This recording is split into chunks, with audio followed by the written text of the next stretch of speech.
Tov, mes amis, Bezrat Hashem, la paracha de Bereshit, bien sûr, il y a beaucoup à parler. Et Rashi nous dit qu'on aurait dû commencer la Torah avec HaHodesh Hazeh Lachem. HaHodesh Hazeh Lachem, c'est sanctifier la lune, qui est écrit dans la paracha de Bo. On aurait dû commencer la Torah par ça, puisque la Torah, c'est les mitzvot, les 613 mitzvot. Alors, on aurait dû commencer par ça. Et Rashi nous dit non, on a commencé par Bereshit. Dieu a voulu commencer par Bereshit pour nous dire que d'abord, il faut avoir, Rabbi Tzadok HaKohen, il explique ça, il faut avoir la façon de vivre d'abord. Il y a 12 parashiot dans Bereshit pour nous apprendre, avant d'inculquer la Torah, nous apprendre comment vivre. C'est pas évident, parce que la Torah, dans le Zohar, le mot Torah veut dire conduite, Hora'a. Comment tu te conduis? Quand tu dis le mot Torah, c'est quoi le mot Torah? Hora'a. Chaque fois que tu étudies la Torah, tu dois tirer qu'est-ce qu'elle est venue m'apprendre aujourd'hui. Ok? Alors on aurait dû commencer par HaHodesh Hazeh Lachem, qui est extraordinaire. J'ai fait le cours hier à la synagogue. La maîtrise de la nature. C'est quoi la maîtrise de la nature? Pour vous expliquer, en grosso modo, tous les jours de la création, Dieu il a écrit Vayar Elokim Kitov. Dieu il a vu que c'est bien. Le deuxième jour, Vayar Elokim Kitov. Le troisième, il n'y a pas écrit Kitov.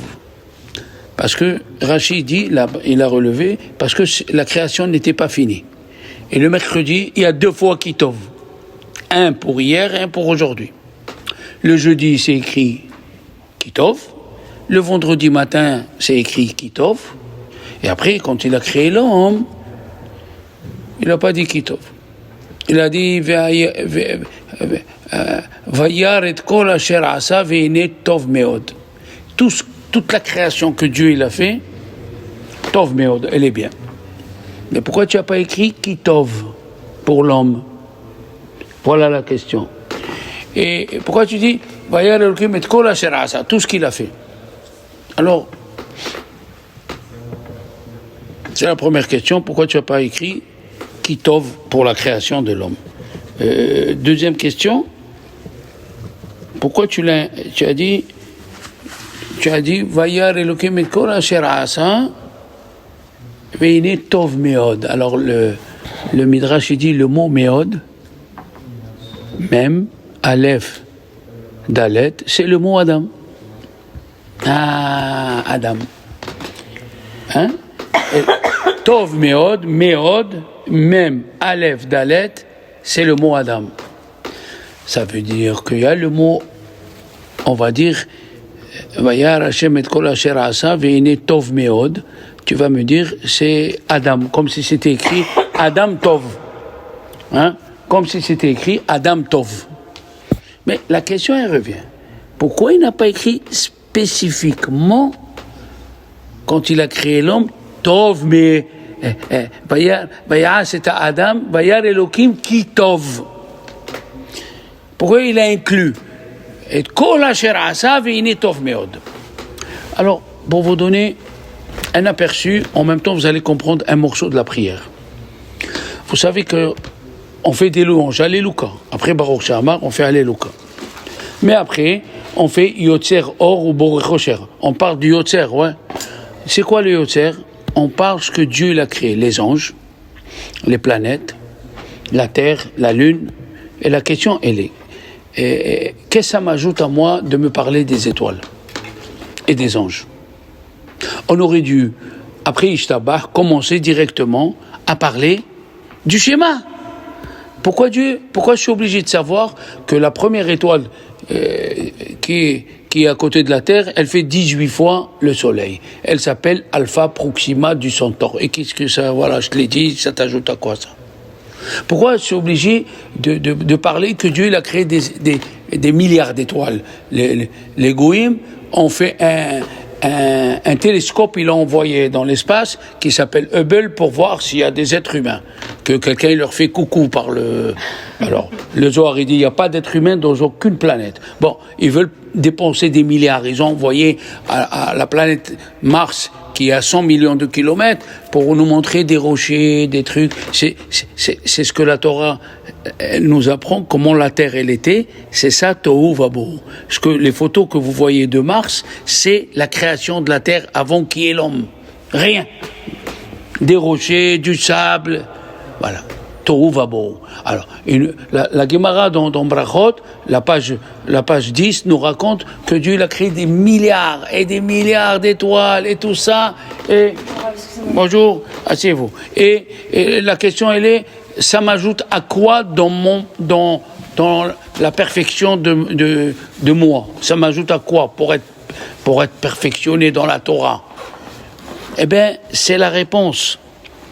C'est la réponse à la première question. C'est quoi Tov? Vayar Elokim ki Tov. On parle de Dieu, on ne parle pas d'un être humain. Quand on parle de nous, on dit ouais, elle a fait un gâteau, il était bon. Pourquoi tu ajoutes bon? Un gâteau, c'est quoi? C'est bon. Ah, là, hein? Elle a fait un gâteau et c'était bon. Et c'est quoi un gâteau? Donc, ça c'est pour un être humain. Mais quand on dit Dieu il a fait, est-ce qu'il a besoin de dire ki Tov, que c'était bien? Non. Le mot Tov, nous l'avons trouvé dans la Torah, que la Torah elle s'appelle Tov. La Torah elle s'appelle le bien. Qu'il est Kartov natati lachem. Je vous ai donné quelque chose de bon. Torati al ta'azovu. Ma Torah, n'abandonnez pas. Donc la Torah elle s'appelle Tov. Première information, la Torah elle s'appelle Tov. Ça il faut se le mettre dans la tête. Qu'il est Kartov natati lachem. Torati al ta'azovu. Alors, qu'est-ce que tu veux nous dire par là? Petit A. Petit B, le Midrash nous dit que Dieu, il voyait ce qui est écrit dans la Torah et il a créé le monde. Parce que pour certaines personnes, il faut adapter la Torah à la vie de tous les jours. C'est ce qu'ils font les Juifs réformistes. On ne peut même pas dire que c'est des Juifs tellement il y a de mélange. D'après la halakha, c'est une secte, les réformistes. Les libéraux, ce n'est pas des juifs, il faut se mettre ça dans la tête. C'est une copie, un plagiat de juifs, mais ce n'est pas des juifs. Comme ça il dit Rabbi Moshe Feinstein, comme ça il dit Rabbi Yitzhak Weiss, les grands de cette génération. Quand un monsieur des libéraux, il veut rentrer à la synagogue ou se marier avec une juive, on lui fait passer une conversion. Pour nous, il n'est pas juif. Alors, pourquoi? Parce qu'il faut adapter la religion, c'est faux. Dieu, il a vu la Torah et il a construit le monde. C'est-à-dire que dans la Torah, il y a les tablettes, il y a les fusées, il y a l'avion. C'est toi qui dois t'adapter à la Torah et pas le contraire. C'est toi qui dois t'adapter dans la Torah. Et la preuve, c'est jusqu'à aujourd'hui, combien il y a des religieux qui respectent la Torah, combien il y a des gens qui travaillent, qui respectent la Torah, et ils ne sont pas obligés de transgresser Shabbat, ni Yom Tov. Donc c'est une fausse idée. Donc la Torah, elle a dit que Dieu, il a vu ce qui est écrit dans la Torah et il a créé le monde. Et la Torah, elle s'appelle Tov. Vayar Elokim ki Tov. Ki Tov, ki Tov. Alors maintenant, on va répondre à la première question. C'est que pourquoi dans le Yotzer on parle des étoiles? Pourquoi on parle des planètes? Pourquoi on parle des anges? Il y a des anges qui font des kilomètres de hauteur. Il y a des milliards d'anges. Et alors, pourquoi Dieu il a créé tout ça? Il a créé pour nous dire qu'ils dépendent de nous, ces anges et le monde entier. Qu'est-ce qu'on dit à la fin des Berachot du Shema? Baruch ata Hashem abocher be'amo Israël be'ava. Celui qui a choisi Israël. Et qu'est-ce que tu fais? Tu fais Shema Israël Hashem Elokeinu Hashem Echad et tu dis ve'ayu adevarim. C'est quoi adevarim? C'est la Torah. Le monde entier, il tient sur la Torah. Le monde entier, les anges, les étoiles, Dieu il a créé des milliards d'anges. Il n'a pas besoin de toi ni de moi. Et c'est faux. Les anges, il n'a pas besoin parce qu'ils n'ont pas à lutter. Tu comprends? Ils n'ont pas à lutter. Nous, on doit lutter le matin, on doit se lever de bonne heure, on doit faire Nechila, on doit faire les brachot, on est en retard, on est stressé pour faire la Torah, c'est l'heure de Minha, il faut donner de son argent aux pauvres. Tous les jours, on a un emploi du temps. Et c'est pour ça que Dieu il a créé le monde entier. Hachem, il a créé le monde entier. Les nations, les étoiles, une étoile plus grande que l'autre, les supernovas, les quasars, les pulsars, les trous noirs, tout ça pour qui? Pour toi, Emmanuel. Pour moi? Oui. Dieu, il a créé tout ça, il attend le matin que tu dis Baruch Ata Hashem. Il dit aux anges, vous voyez, il dit Baruch Ata Hashem, c'est ça ce que je veux. Tu vois, tu dis Baruch Ata Hashem le matin, tu fais schéma. C'est pour toi que j'ai créé le monde. Et c'est pour ça que quand Yaakov, il a rêvé, qu'est-ce qu'il a rêvé? Une échelle, hein, n'oubliez pas, il a rêvé une échelle. Et qu'est-ce qu'il a écrit? Des anges, ils montaient et ils descendaient, hein? En même temps, où il montait, il descendait. Il a rêvé une échelle, il montait, il descendait dans quoi? Dans l'échelle. C'est pas écrit comme ça. Il a écrit, il a rêvé une échelle, les anges, ils montaient, ils descendaient en lui. Veine malaché Elokim olim veyordim bo. C'est pas écrit bas. L'échelle, c'est féminin. Or, qu'est-ce qu'elle dit la Torah? Veine malaché Elokim olim veyordim bo. Ils disent Chachamim, quand un ange il monte de degré, c'est grâce à Yaakov. Et si un ange il descend de degré, c'est à cause de Yaakov. Vous vous rendez compte un petit peu? Quand tu fais le matin, tu l'as fait avec ferveur, tu fais monter des anges. Et c'est pour ça que quand Dieu a voulu nous donner la Torah sur le mont Sinaï, il a amené les anges avec lui. Pourquoi il a amené les anges? Les anges, ils n'étudient pas la Torah. Pourquoi quand il a dit « c'est Adam, faisons un homme », il a demandé aux anges? Pourquoi il faut demander aux anges? Alors Rashi, il y a une explication pour montrer la modestie. Même si tu es forte ou tu es fort dans un domaine, demande un petit à côté de toi. Ok. Mais les Chachamim disent, il y a un peu plus que ça. Il a amené les anges pour montrer, vous tenez sur quoi? Vous tenez sur ce qui va recevoir les Juifs, la Torah. Regardez dans la création, c'est écrit tous les jours, Vayi erev, vayi boker, yom rishon. Vayi erev, vayi boker, yom sheni. Vayi erev, vayi boker, yom shelishi. Il n'y a pas écrit ha shelishi. C'est écrit Vayi erev, vayi boker, yom revei. Il n'y a pas écrit revei. Arrivé à vendredi, c'est écrit Vayi erev, vayi boker, yom ha shishi. Pourquoi vendredi tu dis ha shishi? Parce que ça rejoint l'idée maîtresse du cours. Quand Dieu a donné la Torah, il a créé le monde, il a dit attention, je tiendrai ce monde jusqu'à que les Juifs ils acceptent la Torah Ha-Shishi, le 6 Ivan. Ha-Shishi, le 6.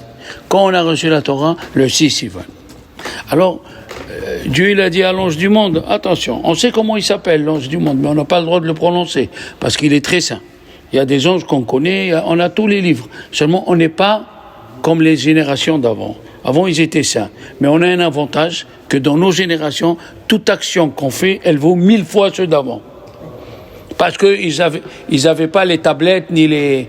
Hein? Alors, écoutez bien. Qu'est-ce qu'on dit? Qu'est-ce que je vous ai dit? Ha-Shishi.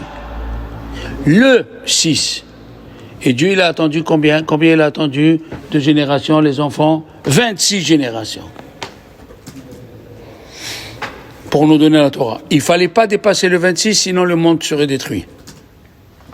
Pour ceux qui font la prière le Shabbat matin, avant Baruch Shamar, on dit Hodol Hashem Kitov, qui est Olam Hado. Il y a combien de Hodol Hashem Kitov? 26. Ah, et le nom de Dieu, Yud Ke Vav Ke, qui est la miséricorde, c'est combien la valeur numérique? 26. Vous voyez comment tout concorde? Tout concorde dans la Torah. Il faut avoir quelqu'un qui sait coller le puzzle. La Torah, le monde, il tient sur la Torah. Kitov. Le monde, il tient sur Ha-Shishi. Le monde, Dieu, il a créé le monde en regardant la Torah. Tu peux rien faire sans l'étude de la Torah. Le roi David, il a dit à Dieu, dis-moi quand je vais mourir. Il a dit, c'est des choses que je ne peux pas dire. Il lui a dit, bon, dis-moi le jour. Il lui a dit, Shabbat. Il lui a dit, prends-moi le vendredi. Il a dit non. Il lui a dit Ki tov yom mais Aleph, Ki tov yom b'chatzerecha mais Aleph. Je préfère un jour, toi David, qui étudie la Torah, mieux que les 1000 sacrifices qu'il va faire ton fils Salomon le jour de l'inauguration du temple. Ça veut dire que l'étude de la Torah, il est plus fort que les corbanotes, que les sacrifices. L'étude de la Torah est plus forte que les sacrifices. Donc le monde entier il tient sur l'étude de la Torah. Une femme aussi, elle fait les berachot à Torah. Une femme aussi, elle fait les 3 bénédictions. Vous savez lire, mademoiselle? Vous faites les berachot le matin. Donc il y a 3 bénédictions le matin pour la Torah. Pour la Torah, Nevi'im, pour les prophètes, Ketuvim et les Écritures. Et il y a 3 catégories de juifs, enfin, c'est les Kohanim, Lévi'im, Israélim. Voilà. Alors, pour nous montrer que la Torah revient aux femmes, la Torah revient aux hommes, la Torah revient aux petites. Hein? Tout ça revient à tout le monde. Et chacun qui étudie la Torah, ou qui aide à étudier la Torah, il fait de sorte que le monde y tient. La Torah tient sur le monde y tient sur la Torah. L'étude de la Torah, c'est pour ça que Dieu il a fait de sorte qu'il y ait 24 heures, 12 heures de jour, 12 heures de nuit. Pourquoi? Pour que le monde il ne s'arrête pas de la Torah. Quand les Juifs ici ils dorment, là-bas ils sont levés pour étudier la Torah. Quand ceux-là ils dorment, ceux-là ils sont levés. Le monde il peut pas rester une seconde sans Torah. Le grand de Vilna, après Kippour, il rentrait il restait au Beth Midrash jusqu'à minuit et demi, 1 heure. Et là on dit pourquoi? Il a dit tout le monde va manger, le monde y tient sur quoi? Alors je les laisse manger, se reposer. À 1 heure, 2 heures, ils viennent les Juifs et moi je peux aller manger. Vous vous rendez compte? Le monde il tient sur l'étude de la Torah. Ça il faut le mettre dans la tête. Maintenant ça c'est la préface. Après il y a une autre chose très très importante. Il faut en parler sur quoi le monde y tient. Une autre chose très très importante sur quoi le monde y tient. Nous allons le voir, mes amis. La Torah nous dit. Vous savez que dans les décisionnaires, le premier Shabbat, on l'appelle Shabbat Bereshit. Il a un nom spécial, Shabbat Bereshit. Pourquoi il s'appelle, comme ça il dit le Levouche, Alav Shalom, dans le Siman Tarsat, le Shabbat qui suit Shemini Atzeret, il s'appelle Shabbat Bereshit. Pourquoi il a pris ce nom? D'accord? Chaque fois, il est à côté de Shemini Atzeret, Shabbat Bereshit. Alors, voyons, il y a écrit ויחל אלוקים ביום השביעי מלאכתו אשר עשה, וישבות ביום השביעי מכל מלאכתו אשר עשה, ויברך אלוהים את יום השביעי הקדש אותו, כי בו שבת מכל מלאכתו אשר ברא אלוקים לעשות. Ça on le fait dans le Kiddush. Pourquoi il faut lire ces versets dans le Kiddush?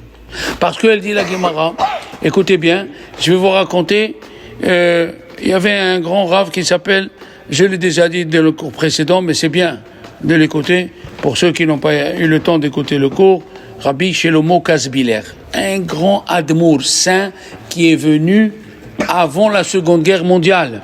Et quand il est venu, on l'a mis devant la fenêtre, les enfants, et il voyait le mur de lamentation. Il est rentré à peu près dans cette maison. Quand il est venu de Pologne, il est rentré, il était 11 heures, Emmanuel. Il était 11 heures, ils l'ont retrouvé le lendemain à 11 heures, devant la fenêtre en train de prier au mur de lamentation, tellement il était saint. Et alors ils sont venus lui dire, les Allemands, ils sont en Égypte, avec Rommel, ils vont rentrer en Israël arabe, qu'est-ce qu'on fait? Et il avait fait le Kiddush, Shabbat. Il lui a dit, pourquoi tu me le dis après Kiddush? Pourquoi tu me l'as pas dit avant Kiddush? Et le Rav qui est venu le voir, il lui a dit, quelle différence avant Kiddush ou après Kiddush? Il a dit, c'est écrit dans la Gemara de Shabbat, tout celui qui dit Vaïchoulou, tout celui qui dit le Kiddush, le vendredi soir ou le Shabbat matin, il est associé avec Dieu dans la création du monde. On est associé. Alors avant le Kiddush, j'aurais dit à Dieu, je suis ton associé, je ne veux pas que Rommel ait 7 ans grand en Israël. On est associé. Quand tu dis Shabbat, Vaïchoulou Hashamayim Ve'aretz, Vechol Tsevaam, On est associé avec Dieu dans la création du monde. Kol haomer vaychulu b'Shabbat shutafo shel HaKadosh Baruch Hu b'maaseh Bereshit. On est associé. Qu'est-ce qu'il a fait le pauvre, ce Rav? Il est parti au mikvé, il est resté 1h30, après il est revenu. Il a dit, tu peux dire aux Juifs que Rommel ne rentrera pas en Eretz Israël. Et c'est ce qui s'est passé. C'est ce qui s'est passé. Le Shabbat, vous voyez bien. Hein? Pourquoi on l'appelle Shabbat Bereshit? Alors il y a un Rav qui s'appelle Rabbi Aryeh, Levouche. Il a dit,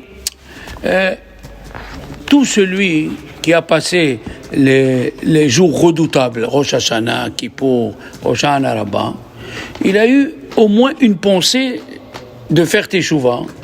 Il a accepté sur lui au moins de changer, chacun selon ce qu'il a senti. Tu ne peux pas venir à Rosh Hashanah, à Kippour et ne pas sentir que tu dois t'améliorer. Tu dois t'améliorer, c'est pas possible. Alors c'est pour cela, puisque c'est un commencement, on l'appelle Shabbat Bereshit. Bereshit, c'est le commencement. D'accord? Qu'est-ce qu'on fait? On l'avertit. On l'avertit que, attention, n'oublie pas ce que tu as pris sur toi. Exemple, tu as accepté sur toi de faire les brachot doucement. C'est malheureux que les gens ils font la bracha à la vitesse lumière, alors que c'est la chose qu'on prononce le plus dans la journée. On doit faire 100 berachot dans la journée. 100 berachot pour éviter les 100 malédictions qui sont écrites dans la paracha de Kitavo et de Bechukotai. Il faut dire Baruch Ata Hashem. Non. Il faut prendre sur soi quelque chose. La première beracha de la Hamida, une demi-heure de moussar avant de dormir. Mais oui, Shabbat Bereshit. Maintenant, on va aller un peu plus fort, un peu plus approfondi. Vous allez voir comme c'est joli. Vous voyez que le vendredi soir, on dit Mizmor Shir Leyom HaShabbat. À la synagogue, on se lève, Mizmor Shir Leyom HaShabbat, pour recevoir le Shabbat, on se met debout, et au moment où on dit Barichou, on a une partie de l'âme spéciale qui vient en nous Shabbat. Alors Rashi il dit, comment on sait qu'on a une âme spéciale Shabbat? On mange double. Comme ça il dit Rashi. Ou on dort plus. Aussi ça fait partie. Manger double, dormir. Non. Mais le Rav Dessler il a amené au nom de Maharal de Prague que comment on sait qu'on a une âme en plus Shabbat si tu as envie de prier plus ou envie d'étudier plus. C'est la preuve que tu as une âme en plus. Oui. Alors écoutez bien. La veille de Shabbat, l'homme a été créé. La première heure, Dieu, il pense à créer l'homme. D'accord? La deuxième, il a demandé aux anges. La troisième, il a ramassé le sable de toutes les terres. La quatrième, il a façonné. Il a pétri. En vérité, la quatrième, il a pétri, il a mis de l'eau des nuages. La cinquième, il a fait un golem. Il a fait une statue. Enfin, dans la terre. La sixième, il lui a mis les veines. Il lui a mis les os. La septième, il lui a insufflé une âme par le nez. Et c'est pour cela qu'on sonne le chauffard. C'est quoi sonner le chauffard? C'est avec le souffle. On rappelle à Dieu, n'oublie pas ce que tu as fait à Adam Arishon. La huitième, il a mis debout. La neuvième, il lui a dit de ne pas manger de l'arbre de la connaissance. La dixième, il a fauté. La onzième, il a été jugé. La douzième, il n'est pas mort. Il est sorti pédimos, c'est un nom latin qui veut dire Dieu a eu pitié de lui. Dimos, c'est un nom qui est employé dans les tribunaux israéliens. Quand quelqu'un, il ne dit pas je suis sorti Zakaï, il dit Yatsati Bedimos, Dimos. Il est venu le punir, la 13e heure. Le Shabbat est venu chez Dieu, il lui a dit comment?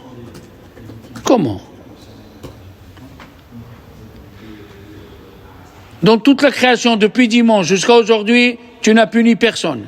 Et moi, le Shabbat, que je suis saint, moi, le Shabbat, où il est mon repos? Où est ma Kedusha? Et tu veux punir l'homme? Qu'est-ce qu'il a fait Dieu? Il a dit bon, après Shabbat, je le renvoie. Donc Shabbat, Shabbat, c'est celui qui est venu nous défendre, c'est l'avocat. Il a dit, c'est ça ma sainteté, c'est ça mon repos. Et grâce au Shabbat, il a été gracié, et il a été sauvé de l'enfer. Quand il a vu Adam Arishon, c'est quoi la force du Shabbat? Il a créé un psaume qui s'appelle Mizmor Shir Leyom HaShabbat. Il lui a dit, le Shabbat, à moi tu me fais le poème, il faut le faire à Dieu. Alors, il a ajouté Tov Lehodot Lachem. Le Mizmor qu'on lit le vendredi soir, c'est Adam Arishon qui l'a créé, et c'est l'ange du Shabbat et Adam Arishon qu'ils ont fait, les deux, ils ont fait ce Mizmor. Mizmor Shir Leyom HaShabbat. Ici, on se lève, en Israël aussi, on se lève quand on dit Mizmor Shir Leyom HaShabbat. Alors maintenant, vous allez apprendre quelque chose d'extraordinaire. C'est pour cela que dans les 10 commandements, c'est écrit Zachor et Yom HaShabbat lekadesho. Rappelle-toi du jour du Shabbat pour le sanctifier. Qu'est-ce que ça veut dire, rappelle-toi? Rappelle-toi qui c'est qui est venu faire l'avocat pour pas que tu meurs. C'est ça, Zachor et Yom HaShabbat lekadesho. Rappelle-toi du jour du Shabbat. C'est quoi, rappelle-toi? Rappelle-toi de l'ange du Shabbat, il dit le Midrash, qui est venu et qui a parlé pour toi. Comme ça, il dit aussi, Rabbi Haïm Attar, alav shalom, il dit dans son livre une chose extraordinaire, que le 6e jour, Dieu a créé l'homme, il a fauté, et le Shabbat, il est venu, il a fait l'avocat, et l'homme a été sauvé grâce à la force du Shabbat. Et qu'est-ce que c'est Zachor? C'est le Rahim HaKadosh qui dit, rappelle-toi que grâce au Shabbat qui est venu parler pour toi, il t'a sauvé, il t'a fait un miracle. Alors ce jour-là, tu dois le respecter, tu dois trouver le plaisir dans le Shabbat plus que les autres jours. Zachor et Yom HaShabbat lekadesho. Rappelle-toi que le Shabbat, il t'a sauvé. Et qu'est-ce qu'il dit le Zohar dans la Parashat Yitro? Toutes les bénédictions d'en haut et d'en bas tiennent du Shabbat. C'est comme un monsieur qui gagnait de l'argent, il avait un magasin. Il avait les clients de 6h du matin à minuit. Et le vendredi, à 5h, il fermait. Il ouvrait le dimanche matin. Alors les gens lui ont dit, je comprends pas. Tu gagnes de l'argent, tu fermes samedi. Il leur a dit, vous n'avez pas compris. Samedi, quand je prie et je suis chômeur Shabbat, c'est le jour où Dieu fait rentrer la marchandise dans le dépôt. Il faut bien faire rentrer la marchandise dans le dépôt. C'est quoi? Le jour du Shabbat. Le jour du Shabbat, je rends les clés à Dieu. Moi, je suis qu'un gérant, je suis pas patron. Je dis à Dieu, c'est toi le patron. Et on fait rentrer par le dépôt tous les marchandises. Shabbat, comme ça c'est écrit. Shabbat, kol birchan del ela velteta bioma shviat alayan. Chaque Shabbat, il dit le Rahim HaKadosh aussi, nous allons voir qu'en faisant Shabbat, tu renouvelles la création. Parce que c'est écrit Ki sheshet yamim asa Hashem et hashamayim et haaretz. Pourquoi c'est pas écrit normalement selon la grammaire on doit dire Ki besheshet yamim. Dans les 6 jours Dieu il a fait le monde. Pourquoi que tu dis Ki sheshet yamim? C'est grammaticalement c'est pas normal. Alors il dit tu dois savoir que depuis que Dieu il a créé le monde, il n'est pas possible de trouver un Shabbat qui n'est pas observé par un tzaddik. Il faut qu'il y ait un tzaddik qui soit shomer Shabbat. Et ce tzaddik qui est shomer Shabbat, oui, on dit que Adam Arishon, il était shomer Shabbat.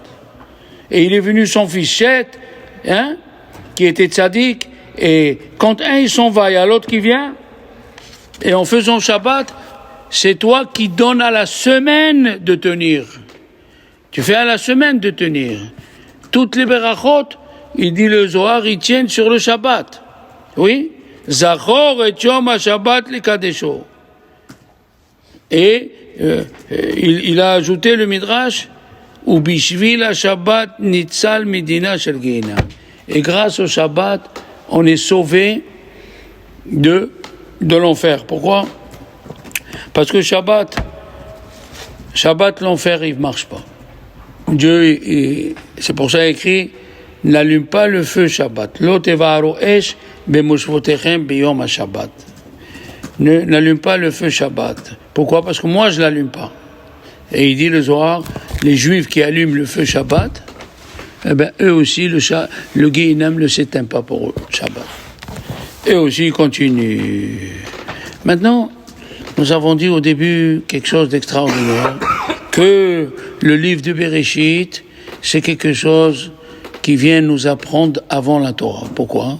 Parce que la Torah, elle est comparée à la pluie.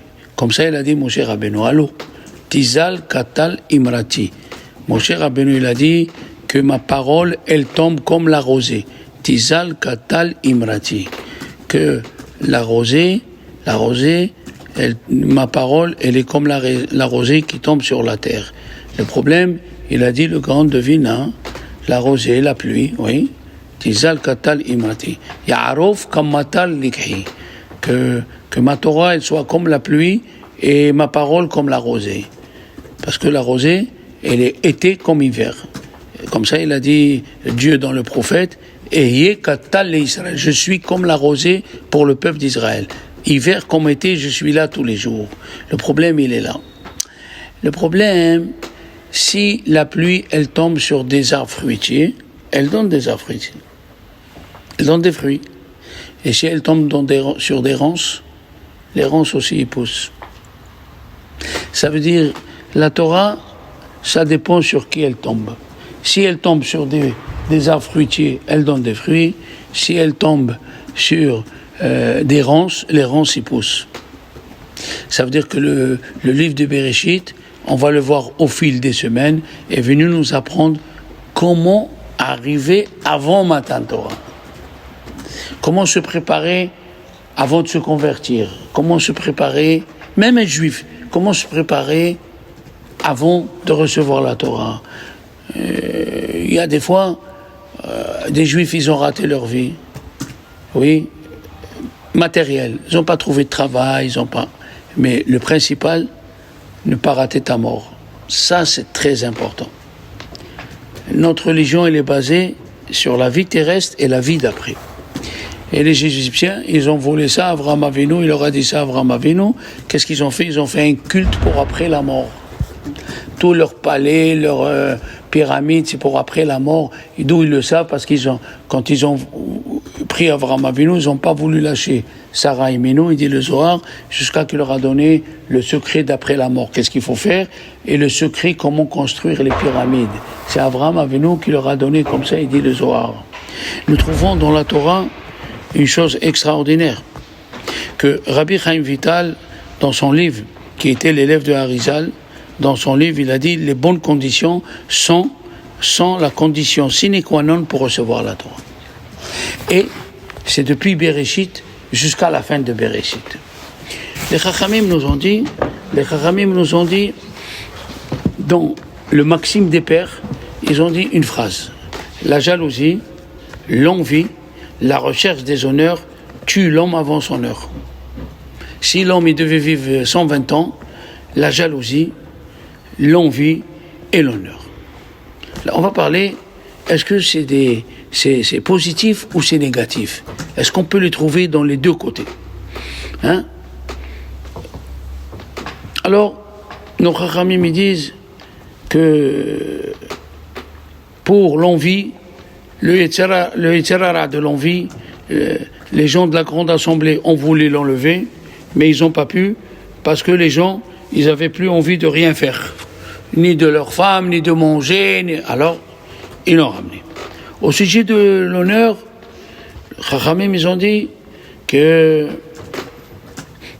To'avat Hashem, l'abomination de Dieu, Kol Geva Alev, même un peu d'orgueil.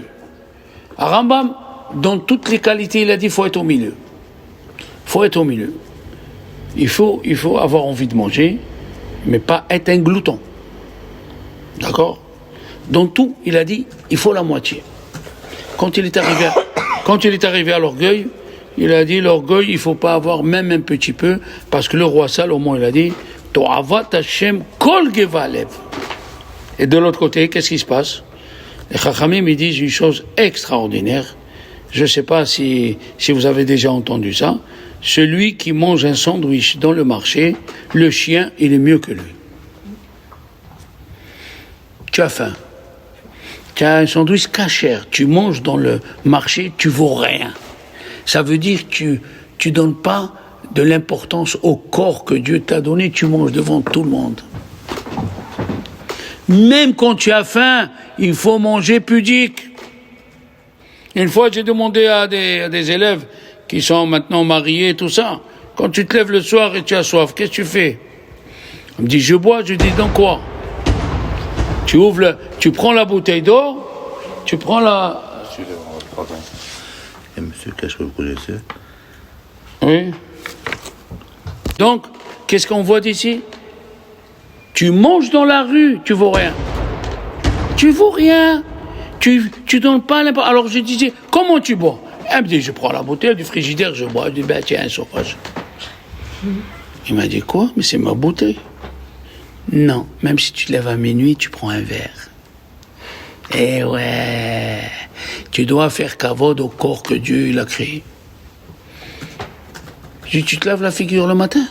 Il m'a dit, non, je suis propre, moi, je me suis fait la douche. Et Hillel nous a appris dans la Gemara de Shabbat, la page 33, tous les matins, il faut se laver la figure pour faire kavod au corps que Dieu t'a donné. Et le vendredi, il allait se baigner, et quand il allait se baigner, il a dit, je vais faire une mitzvah avec mon corps. Vous voyez où elle va la Torah? Si tu te donnes de la considération, malgré que l'orgueil, c'est pas bien, mais la considération au corps que Dieu t'a donné, c'est que ton âme, elle a une considération extraordinaire. Qu'est-ce qu'ils ont dit les Chachamim? Un rabbin qui a une tenue et dessus il y a une tache d'huile, il ne doit pas sortir. Il ne doit pas sortir. Et oui. Qu'est-ce qu'ils ont dit? Ils ont dit à Rabbi Eliezer Agadol, ils lui ont dit, avant de mourir, apprends-nous comment vivre. Il a répondu, faites attention à l'honneur de votre ami. Oui. Quand Rabbi Akiva, il a dit, quelle phrase tu nous dis? Il a dit, Rabbi Akiva, ve'avta l'ereacha kamocha, faites kavod, les 24 000, ils sont morts, chez l'onahagu kavod zelazé. Ils n'ont pas fait du kavod l'un envers l'autre. Oui. Il faut faire kavod à ta femme, comme ça elle dit la Gemara. Il faut aimer ta femme comme ton corps et la respecter plus que ton corps. Et ils ont dit les Chachamim, qu'est-ce qu'on appelle quelqu'un d'honorable? Et Zéou mechoubad amechabed et abiriot. Celui qui donne, qui fait honneur aux créations de Dieu. Maintenant, il y a la troisième. La troisième, elle est tout au long du livre de Bereshit. La jalousie. La jalousie, c'est une catastrophe qui a détruit tout le livre de Bereshit. On va commencer. Alors, il y a le livre Mesilat Yesharim, le sanctuaire de la rectitude que vous devez acheter. Un livre de Moussa, un livre de morale extraordinaire. Mesilat Yesharim, le sanctuaire de la rectitude, écrit par Rabbi Moshe Chaim Luzzatto, qui est de Padoue, de la ville italienne de Padoue. Il était tellement grand qu'il recevait des anges à la maison, et il a écrit un deuxième Zohar. Et le grand devina, il a dit, qui était le grand, qui ne connaît pas le grand devina, Rabbi Léon Mévina, il est né en 1725, il est mort en 1775. Le grand devina, il a écrit que si le Rav Mesilat Yesharim était vivant, je serais allé de Lituanie en Italie à pied pour apprendre la Torah chez lui. Le Rav Mesilat Yesharim est enterré à côté de Rabbi Akiva à Tibériade. Il a écrit un deuxième Zohar. Il était tellement saint le livre qu'il est venu son Rav, Rabbi Yehuda Bassan, il lui a dit, tu me les donnes, je vais les garder au cimetière. Le monde n'est pas encore apte à la lumière que tu viens de découvrir. Et lui, il a écrit un livre qui s'appelle Mesilat Yesharim. Et il a dit une chose extraordinaire dans le 11e chapitre, un livre très très profond, où il décortique chaque mauvaise ou bonne qualité de la personne. C'est le livre pour devenir psychologue dans le Moussar il s'appelle Mesilat Yesharim. Et dans le 11e chapitre, il écrit qu'il y a jaloux et jaloux. D'accord. Il dit, la première chose du jaloux, c'est que lui-même, il ne vit pas. La deuxième, il faut que la jalousie, elle est bête. Pourquoi? Est-ce que je jalouse ta montre? Un exemple. Est-ce que parce que je jalouse ta montre va venir chez moi? Non. Est-ce qu'elle va se casser parce qu'elle est chez toi? Non. Donc la jalousie, c'est bête. C'est bête. Mais quand elle rentre dans le corps de la personne, elle fait des ravages. Écoutez bien. Nos Chachamim me disent, eh oui, elle n'a rien de positif.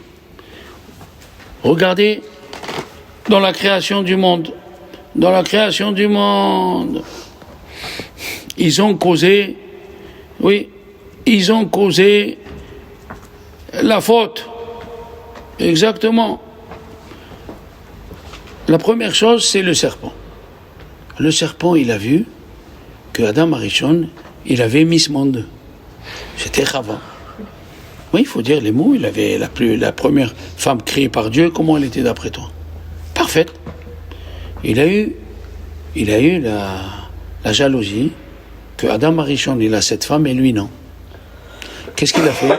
Il a profité que Adam Arishon, il dormait. C'est la raison pour laquelle Adam Arishon est né à Rosh Hashanah.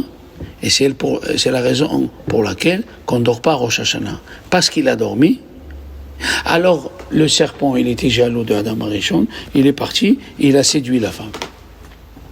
Elle a mangé du fruit interdit. Et d'après certains, quand on dit le serpent, on n'est pas ici chez Blanche-Neige. On parle d'un serpent qui a dormi avec une femme. Non, c'est un ange qui s'appelle serpent. C'est un ange avec les pieds, les mains. Et il a dormi avec avec Chava. Et le premier fils, c'était qui? Caïn. C'est pour ça qu'il est sorti mauvais. Parce que c'est le fruit d'une femme et d'un ange mauvais. Alors, mais c'est la jalousie. C'est la jalousie. Maintenant, si on prend Chava, pourquoi il a donné à manger à Adam Arishon? Tu as fauté. Tu as fait rentrer le microbe chez toi. Ben, reste tranquille. Non. Il dit, le Midrash, il a dit, si je meurs moi, il va aller prendre une autre femme. Moi, je veux pas qu'il prenne une autre femme. Je veux qu'il meure comme moi. La jalousie. La première faute, Mamash, c'est la jalousie. Deuxième faute, c'est qui? Caïn et Evel. Evel, il a amené le meilleur sacrifice qu'il avait. Ils se sont partagés le monde, Caïn et Evel. Caïn, il s'est rattaché à tout ce qui vient de la terre. Et Evel, tout ce qui est au-dessus de la terre. Alors, Evel, il a dit, quand on fait un sacrifice au Créateur, il faut faire du meilleur. Alors il a amené le meilleur agneau. Et le feu est descendu du ciel, et il a consumé l'agneau. Et Caïn, il a amené le plus mauvais de la terre. C'est quoi? Le lin. Il a pris du lin, et il a sacrifié. Alors, la fumée allait vers le bas. Il était jaloux. Pourquoi Dieu a accédé à Evel et pas à lui? Il est parti, il a tué son frère.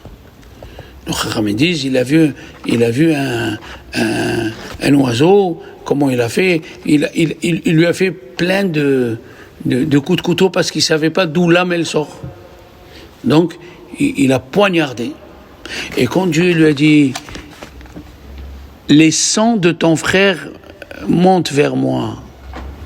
Pourquoi il a dit les sangs? Pourquoi il a dit au pluriel les sangs?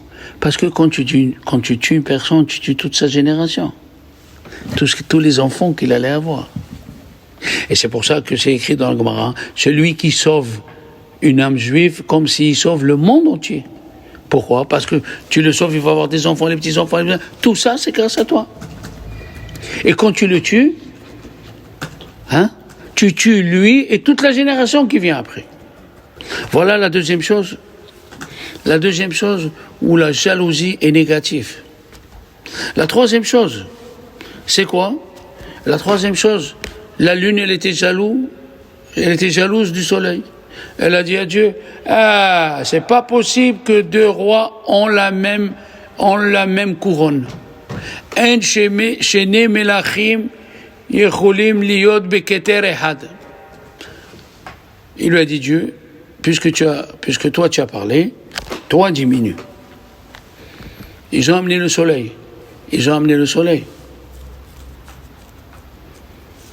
Il a dit Dieu, regardez, les Chachamim me disent, l'ange du soleil, il était modeste. Et c'est écrit dans la Gemara, tout celui qui est modeste, il ressemble au soleil et il est aimé par Dieu comme le soleil à son zénith. Comment il était modeste? Écoutez bien. Ouais, l'explication. Qu'est-ce qu'elle a dit, la lune? Deux rois ne peuvent pas avoir la même couronne. Il a dit Dieu, la lune, toi tu es le soir, attends demain matin, on va appeler le soleil, il va passer au tribunal. Ils sont venus les deux au tribunal. Il a dit Dieu à la lune, quelles sont ta plainte, tes revendications? Il a dit c'est pas possible. La même couronne pour deux rois. Il a dit Dieu au soleil.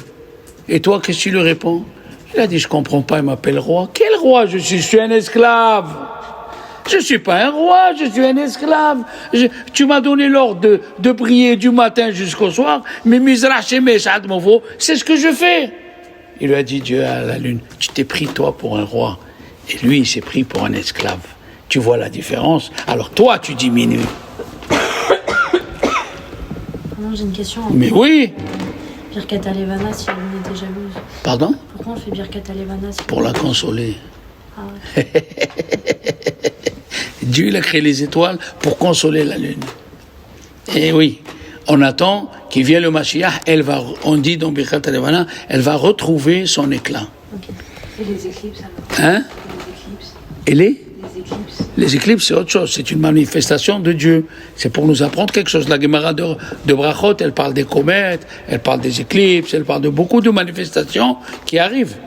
Et la Gemara dans Chagiga nous raconte qu'il y avait Rabban Gamliel et Rabbi Yoshua dans un bateau, et Rabbi Yoshua, il a amené plus de semoule que Rabban Gamliel. Et Rabban Gamliel, sa semoule, elle s'est finie. Et alors, il s'est rabattu sur la semoule de Rabbi Yoshua qui avait pris assez pour lui et Rabbi Akiva. Alors il lui dit, Rabban Gamliel, mais comment tu sais? Qu'est-ce qui se passe? Comment tu savais? Il a dit, tous les 70 ans, il y a une comète qui sort et qui trompe les marins. La comète de Halley. Tous les 70 ans. C'est écrit dans la Gemara. Eh oui, les gens y parlent par ignorance. Qu'est-ce qu'on voit d'ici, les filles? Nous avons tout le livre de Bereshit sur la jalousie. Continuons. Si on continue, nous avons Abraham, qui était jaloux d'Abraham? Nimrod. Nimrod, jaloux d'Abraham.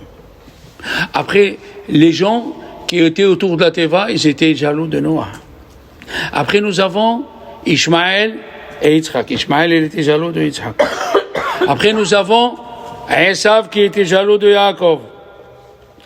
Après, nous avons Joseph et ses frères. Et la paracha finit, Shemot est fini par Yaakov qui a pris tous les enfants et les a mis autour de nous. La jalousie, il a dit, le roi Salomon, j'ai vu quelque chose dans le livre de Qohélet, j'ai vu quelque chose de mal qui se passe sous la terre. C'est la jalousie, un homme envers son prochain. Et il dit une chose extraordinaire. Que les gens, ils se marient des fois par jalousie. Ils prennent un homme mauvais ou un homme, il prend une femme mauvaise parce que tous ses amis sont mariés et lui non. Et oui. De quoi ils parlent les femmes qui ne sont pas versées dans la Torah? De quoi ils parlent? Vous savez de quoi ils parlent les femmes qui sont pas... Ou les hommes. Les hommes et les femmes, on est tous pareils. De quoi ils parlent? Ah, la femme, elle dit à son mari, ils sont partis en Amérique, nous aussi on doit aller. Mais qu'est-ce que ça va? Pourquoi nous aussi on doit aller? Quel est le besoin? Ah, ils ont acheté le salon Louis 95. Nous aussi on doit acheter. C'est ça toute la journée. Oh, tu as acheté ta robe? Oh, quelle est belle ta robe! Oh, je vais aller l'acheter. Voilà. Au lieu de dire, je vais acheter des habits pour m'habiller, je vais acheter des pulls pour m'habiller, je vais manger, il a mangé le foie gras, moi aussi je dois manger le foie gras. C'est la jalousie totale. Les voitures, les voyages, les maisons. Et après, qu'est-ce qu'il fait? Comme il est jaloux de son copain, il veut avoir une villa. Il prend un crédit et 10 ans après, il n'a pas de quoi de quoi payer le crédit. On vend sa maison et il retourne au F3 qu'il avait. La jalousie, il a dit à Rambam, il a dit une chose extraordinaire. S'il n'y avait pas les fous, le monde ne tient pas. C'est quoi les fous? C'est ceux qui sont jaloux l'un de l'autre, ils construisent. Ah, il a fait le palais, moi aussi je vais faire un palais. Ils vont mourir, le palais il va rester, eux ils meurent. Donc, dans la paracha de Bereshit, on a plusieurs choses. On a appris que le monde il tient sur nous. On a appris la force du Shabbat et on a appris depuis le début qu'est-ce que c'est la jalousie négative. Faire très attention. Et comment ne pas être jaloux? Je vous demande une question. Je te demande une question. Je vois mon copain, il a une Ferrari rouge. Ça, tu n'as pas envie d'une Ferrari rouge avec 18 vitesses, ça va envie. Il a dit, à Rava, il a demandé cette question. Rabbi Abraham ben Ezra, comment ne pas jalouser? La jalousie, elle vient dans le cœur automatique, sans que tu... Toi, tu as une femme, elle a des défauts dans l'œil, elle a la bouche qui va de côté, et ton copain, il a Miss Monde. Alors, tu ne vas pas être jaloux. Ça vient de l'ignorance. Ça vient d'un manque de émotion. Tu dois accepter ce que Dieu il te donne et c'est ce qu'il te faut. Tu n'as qu'un studio, c'est ce qu'il te faut. Tu n'as pas beaucoup d'argent pour manger, c'est ce qu'il te faut. Si tu vis comme ça, Dieu il me donnera, il me connaît, Dieu il me connaît, il me donnera que ce que j'ai besoin. Alors tu jalouses pas les autres. Tu jalouses pas les autres. Pourquoi Dieu ne connaît pas ta situation? Il ne pouvait pas te donner 10 000 euros par mois. Moi, ils m'ont dit une fois, les élèves, je leur ai dit, Rabbi Meir, il dit, celui qui étudie la Torah, il devient très riche. Alors j'ai dit aux élèves, alors d'après vous, moi, où je suis? J'étudie la Torah ou pas? Il a dit oui. Il a dit, pourquoi vous ne gagnez pas au loto? Je lui ai dit, c'est très simple. Si je gagne au loto, demain, je ne viens pas vous voir. Je vous dis même pas bonjour dans la rue. Qu'est-ce qu'il a dit, le bon Dieu? Tu ne gagnes pas le loto et tu restes à enseigner à mes enfants. Ah, on ne savait pas. Tu as vu comme le bon Dieu il est malin? Voilà. Dans la Torah, il y a tout. Il faut ouvrir les yeux pour le voir. Une bonne semaine, mes amis. Be'ezrat Hashem.